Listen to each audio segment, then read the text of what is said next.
chaimba. Tiripo. Zvanzi my dear. Ndini muridzi wemurume wamuri kugara naye. So, mundiziva, musati mambondiudza. Ndoziva kuti pamune muchiroorwa munonzwa kanzi mai vakafa chino. Ndiriko, ndatosiya vana vake 5 variko kumba uko. Saka mwoyo warwadza, munoziva kugara nemunhu kwe20 years. Muchinechana kuzvara vana 5 handidambi. Ndauya nemapiritsi ake, ona akutorasika. Aya mapiritsi aya ndechirwere chemazuva ano, HIV and AIDS. Aya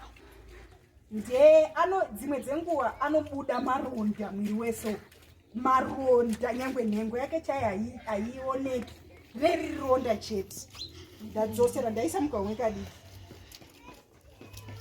Aya ekabheuti aya dzimwe dzenguva anodonha, anotomboti piripiri maziso kudai. Mukaona adaroka munosungirira bheuti racho iri paruoko apa. Chop, musanonoke. Be active, muchiri wechidiki imimi. Ndaiswa mukahomwe kechituwa. Aya. Mirengi pedza akawanda mapiritsi acho. Ndapamba nemapiritsi ndirutomhanya dosiya ndaendesa kuti mwana kuchikoro. Aya mapiritsi aya ane nguva yekusada munhu. Anotombotora kana nguva refu, kana gore rese chaipasina chiri kuitika. So imi munomupa aya kuti zvikasike kuti kupera zvisangane imomo. Wachindisisai ina nobvunzise kuti murume wenyu akanditi muri mukadzi wakakashaya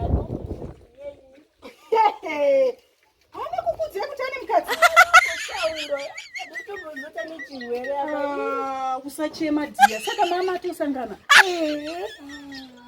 tone ndiro dzacho ukatonawo kudaiwo so nekubuda musodzi kudai chako dhiya chinochino kana uri